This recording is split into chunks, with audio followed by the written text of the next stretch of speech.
И китайките са на прескок, на смесена успоредка са Украйна и Русия и на града Румъния и Австралия.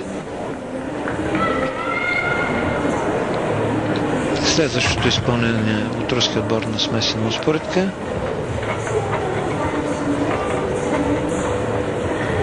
Смесен хват. Смени в този хват. Егер. Това е грешка, свиване на коленете. Това упражнение Хиндорф. Много трудно за изпълнение. Прелетенето от горния на ниския прът. Успешно изпълнено.